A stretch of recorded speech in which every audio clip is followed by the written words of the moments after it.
Well, hello everyone. This is Fadi, and I want to welcome you back to a continuation of our series Holes in the Narrative that I am doing here with our brother Mel, who's joining us virtually, and we will basically introduce him shortly. And this is really to highlight, as we've demonstrated to you so far in the previous episodes, that the standard Islamic narrative is sketchy at best. There are things that you hear about the teachings of Islam or that the standard Islamic narratives addressed, and yet there are other sources that contradict that, or at least, prove it wrong, or prove that whatever the standard Islamic narrative is teaching does not really jive well with findings. For instance, today we are going to talk about the fact that there are some narratives out there stating that Muhammad had a golden idol of himself. Not necessarily he's the one who did it, but there was a golden idol of Muhammad in the Dome of the Rock. And that in and of itself is so damaging, because if you know anything about Islam, it's against idols, it's against statues, and so on and so forth. Yet it is clear here that there are some findings that even date later into the Islamic history that contradict those narratives. With that in mind, I want to introduce our brother Mel. Mel, welcome, brother. And thank you so much, as always, for your hard work and labor. Well, it's great to be back, and I think this is going to be an interesting episode. I'd like to quote from CIRA 34:13, if I may, which might explain a little bit of the thinking behind this.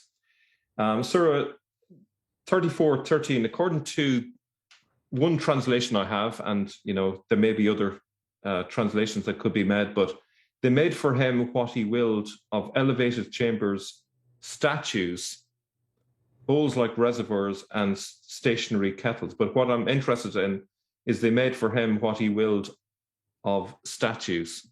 And maybe that is the justification for what we're talking about today.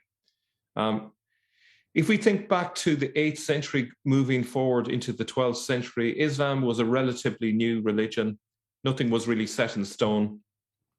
There were siras written. There weren't too much of a clear idea of what was in and what was out in terms of the religion. So it was quite fluid. And if you look at a lot of the sects that you see nowadays, like the Alawites and so forth, you'll see that you get snapshots of what Islam could have been in different areas back in the early days. And what's interesting is that when Islam expanded into Central Asia, the people who converted to Islam brought with them their old beliefs. So, for example, in Afghanistan, that used to be a Buddhist country. And further east as well, there was large areas that were Buddhist. Of course, you had the Zoroastrians in Iran.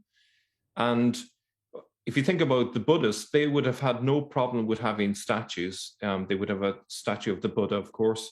And even the caliphs, and we saw this already in the years 700 up to 750, those caliphs had statues in their palaces. So there wasn't a major problem with having a statue per se. So if we draw a line, a spectrum from the caliphs who were happy with statues to those who were formerly Buddhists who became Muslims, you can see that there is a possibility that at least for a certain length of time, it could have been possible that at least a portion of Muslims might have been okay with having statues of Muhammad. Whether they viewed these statues as idols or not is an open question. But I'm going to be looking at two sources today which suggest that they may have had idols of Muhammad. This is not 100% rock solid. All I'm doing is reporting the sources, and our viewers can make up their own mind whether they think the sources are credible or not. So thank you. Let's go to this slide here. Now, there's two sources here, and one source is from a priest, actually, Ralph of Caen, or Caen, if I'm pronouncing it wrong, who's from France. He reports the destruction of an idol of Muhammad found on the Temple Mount in a book he wrote in 1118 about the First Crusade during the period of 1096 to 1195. Just ask you to focus on chapter 129 there. Tancred despoils the temple. So there was a witness account given to Ralph, and he just reports it in his book about the Crusades. And what they found on the Temple Mount is quite incredible. It says that a cast image made from silver sat on the highest throne.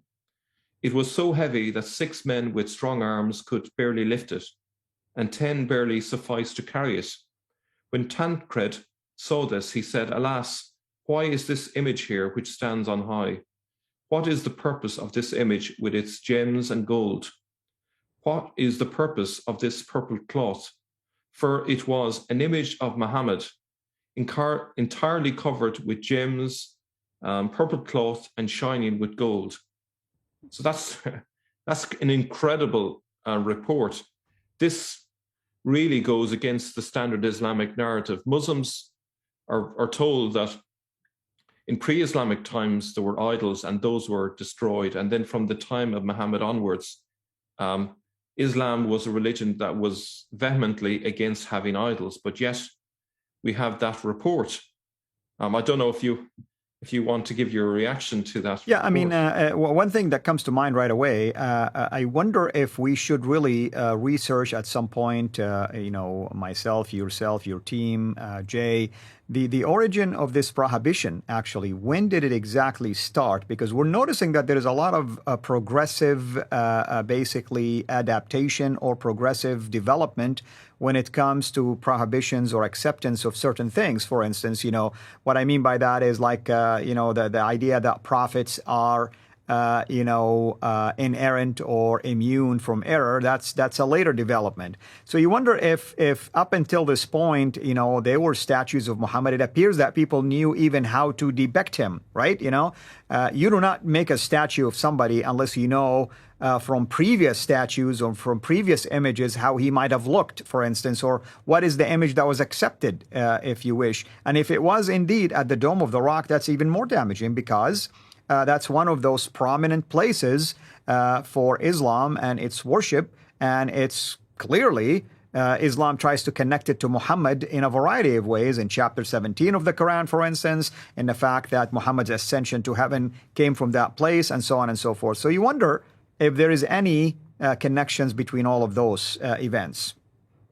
Yeah, that's true. And I suppose if people are struggling to accept the idea that it's possible that they could have made statues of Muhammad, just bear in mind that a significant number of people, as I mentioned at the outset, were from Central Asia. Many of them were former Buddhists, so they wouldn't have had any problem.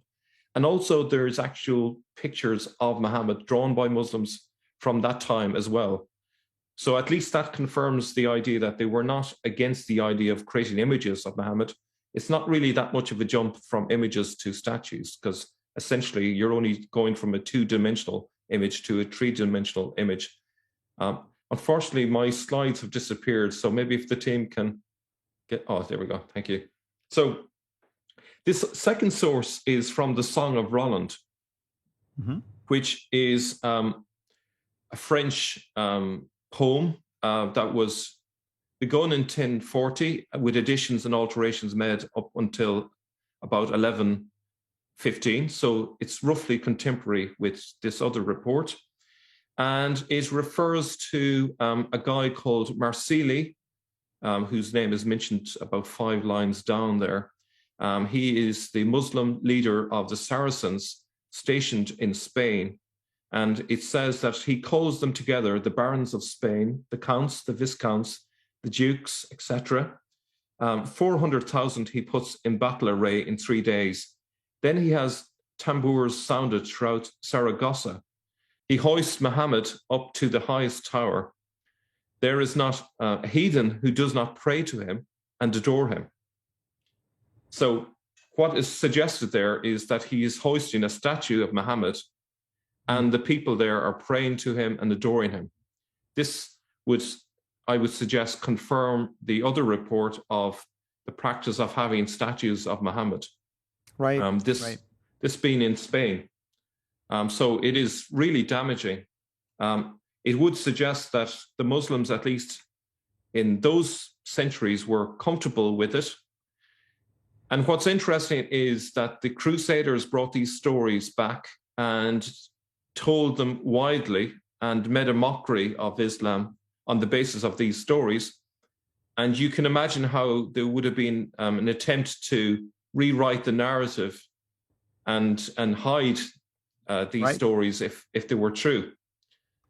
So what you find is in later centuries, you don't get these stories of reoccurring of statues of Muhammad. So it seems to be, if there's any veracity in these stories, that they were true for a while and then the things changed in a later period.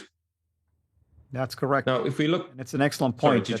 Yeah, it's an excellent point that you bring up, that it confirms at least the existence of such thing, and also it shows that Islam does not transform ideologies and worldviews. It's just an added-on thing. I mean, it seemed like the people in these areas were used to statues and idols, and all they're doing now is just incorporating Muhammad as part of those. Exactly. Now, the question is was this just propaganda? There's a question of, were the Crusaders ignorant of what Muslims believed? These are the common challenges to that. We could possibly or probably dismiss these reports as propaganda or even fabricated as a result of ignorance. But we should not discount the fact that Spain had been occupied by the Moors and the Spanish had close contact with Muslims. So such reports could easily have been dismissed if they didn't have some germ of truth to them. So the fact that these stories are going around and they're not being contradicted by the Muslims living in Spain would suggest that there might have been something there. But unfortunately, they destroyed that statue, which would have been, the primary evidence for that golden idol if it existed. So all we have are these reports. We should also note that the specificity of the report as to the weight, appearance, and size of the idol is worth noting, and that would suggest that if a story is being made up, why were they so specific about the weight and how many people it took to carry it and so on? It would suggest that there's some truth to it. We should also note that increasing numbers of Muslims came from parts of Central and Eastern Asia who would have little objection to creating idols due to the influence of Buddhism. Mm-hmm. And there's a further confirmation, which is this painting here. This is actually painted by Muslims, and it comes from the 14th century. It's from a book called the Miraj Nama, or the Book of Ascension. Right. And what's interesting, as you can see, is you have an image of Muhammad supposedly talking to Abraham and the other prophets. And you can see that it's depicting him inside the Dome of the Rock.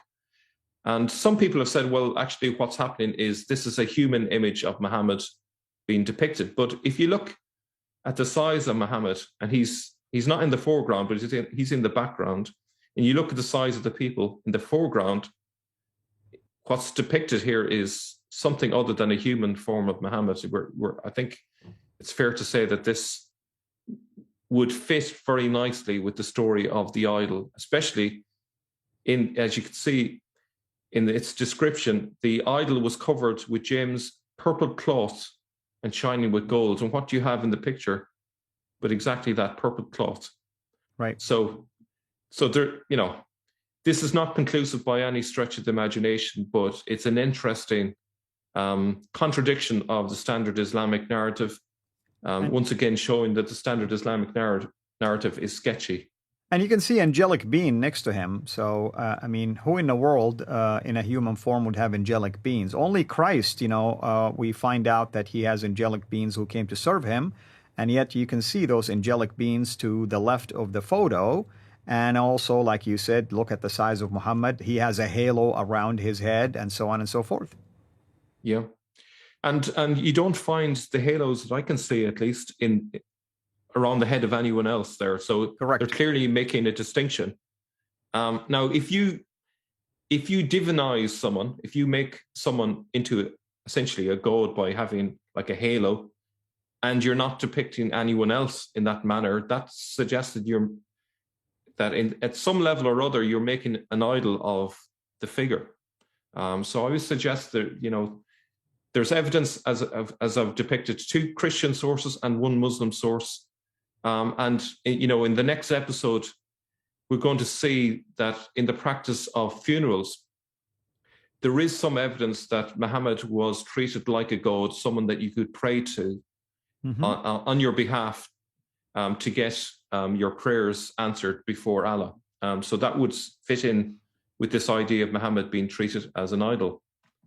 Right. So my verdict, really, looking at all of the evidence, is that considering we have actual images made of Muhammad from that time, it is well within the bounds of possibility that statues could have been made of him too, especially as we have statues of the caliphs in existence.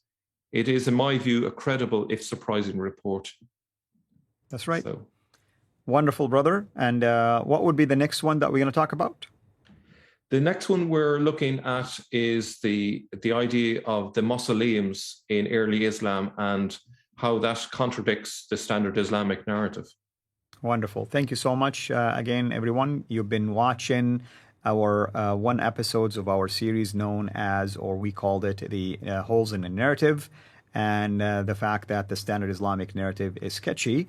And we've been building upon one point after the other to show contradictions between the narrative and findings, narrative and findings. And here we're talking about the idea that even though Islam denies or rejects the idea that Muhammad will have a statue after him or could be worshipped, we're finding evidence here that there are sources that are depicting him as an idol that was being elevated, exalted, or even worshipped based on some of the images that we showed you here. Thank you, brother, as always. Thank you, everyone, for watching. Until we meet again in the next episode, have a blessed day. Thank you for watching this video. Be sure to like and subscribe to our channel, CIRA International, and click on the bell so that you receive notifications whenever we publish a new video or go live. I would also like to appeal to you to consider becoming a Patreon patron by clicking the link right below. By doing so, you can give towards the production of these videos. There are also other options for you where you can give to our channel. I thank you from the bottom of my heart.